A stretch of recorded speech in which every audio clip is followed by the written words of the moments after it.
പ്രധാനമന്ത്രി നരേന്ദ്രമോദിയുടെ കന്യാകുമാരിയിലെ ധ്യാനം രണ്ടാം ദിവസം തുടരുന്നു. 2 ദിവസങ്ങളിലായി ആകെ 45 മണിക്കൂർ വിവേകാനന്ദ പാറയിൽ പ്രധാനമന്ത്രി ധ്യാനത്തിലിരിക്കും. കന്യാകുമാരിയിൽ കനത്ത സുരക്ഷയാണ് ഏർപ്പെടുത്തിയിരിക്കുന്നത്. വിവേകാനന്ദ പാറയിലേക്ക് നാളെ വരെ സഞ്ചാരികൾക്ക് പ്രവേശനമുണ്ടാകില്ല.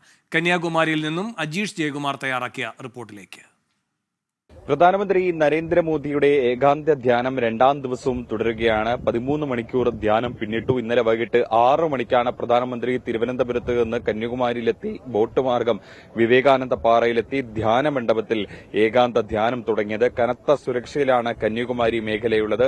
3000-ലധികം പോലീസുകാരുണ്ട്. കടലിലും കരയിലും സുരക്ഷാ സന്നാഹങ്ങളുണ്ട്. കടലിൽ ഇന്ത്യൻ കോസ്റ്റ് ഗാർഡിന്റെയും നാവികസേനയുടെയും ഉദ്യോഗസ്ഥർ കാവലിനുണ്ട്. ഈ വിവേകാനന്ദ പാറയുടെ ചുറ്റിലും ബോട്ടിൽ പോലീസുകാരുടെ സുരക്ഷയുണ്ട്. കരയിലും വൻ പോലീസ് സന്നാഹമാണ് സുരക്ഷയൊരുക്കുന്നത് പ്രധാനമന്ത്രിയുടെ ഏകാന്ത ധ്യാനത്തിനായി. നാളെ അവസാനവട്ട ലോക്സഭാ തെരഞ്ഞെടുപ്പ് വോട്ടെടുപ്പ് നടക്കുന്ന ദിവസം കൂടിയാണ്. പ്രധാനമന്ത്രി മത്സരിക്കുന്ന വാരണാസിയിലും നാളെയാണ് വോട്ടെടുപ്പ്. ഈ ഒരു ഘട്ടത്തിൽ കൂടിയാണ് പ്രധാനമന്ത്രി ഇവിടെ ധ്യാനത്തിനെത്തിയിരിക്കുന്നത്. ഇതിന് പല രാഷ്ട്രീയ മാനങ്ങൾ കൂടിയുണ്ട്. പ്രത്യേകിച്ച് പ്രധാനമന്ത്രി ആത്മീയമാണോ അതോ രാഷ്ട്രീയമാണോ പ്രധാനമന്ത്രിയുടെ ധ്യാനമെന്നാണ് പ്രതിപക്ഷം ഉയർത്തുന്ന പ്രധാനപ്പെട്ട ചോദ്യം.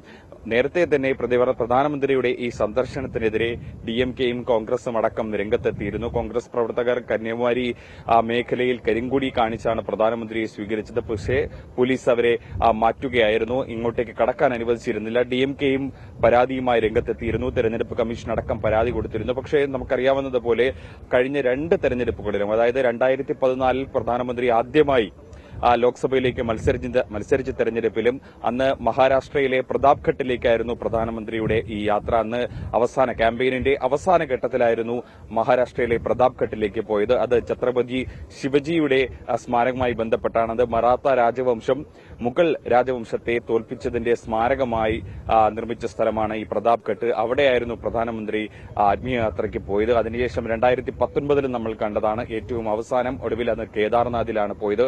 ആ കേദാർനാഥിൽ മന്ദാകിനി നദിയുടെ തീരത്തായിരുന്നു പ്രധാനമന്ത്രി 17 മണിക്കൂർ ധ്യാനം അനുഷ്ഠിച്ചത്. അതും വലിയ രാഷ്ട്രീയ ചർച്ചകൾ വഴിവെച്ചിരുന്ന സംഭവമായിരുന്നു. അന്ന് ബിജെപിക്കും എൻഡിഎക്കും അന്നത്തെ ആ ധ്യാനം വളരെയധികം നേട്ടം ഉണ്ടാക്കിയെന്നായിരുന്നു ബിജെപിയുടെ വിലയിരുത്തൽ. അതിനുശേഷമാണ് തുടർച്ചയായിട്ടുള്ള അടുത്ത മറ്റൊരു തെരഞ്ഞെടുപ്പിൽ 2024 തെക്കേ ഇന്ത്യയിലേക്ക് പ്രധാനമന്ത്രി എത്തുന്നത്. ആദ്യ 2 തെരഞ്ഞെടുപ്പിലും ഭാരതത്തിന്റെ മധ്യഭാഗത്തായിരുന്നു പ്രധാനമന്ത്രി കേന്ദ്രീകരിച്ചിരുന്നെങ്കിൽ തെക്കേ ഇന്ത്യയിലേക്ക് കൂടുതലായി ഇറങ്ങാനാണ് പ്രധാനമന്ത്രി പിന്നീട് കണ്ടത്. കഴിഞ്ഞ 1 വർഷമായി നമ്മൾ കണ്ടതാണ് തമിഴ്നാട് കേന്ദ്രീകരിച്ചായിരുന്നു കൂടുതൽ പ്രവർത്തനം. കേരളത്തിൽ വന്നു പോയപ്പോൾ പോലും പ്രധാനമന്ത്രി പലതവണ തമിഴ്നാട്ടിൽ വന്നിരുന്നു. തമിഴ്നാട്ടിലെ പല ക്ഷേത്രങ്ങൾ സന്ദർശിച്ചിരുന്നു.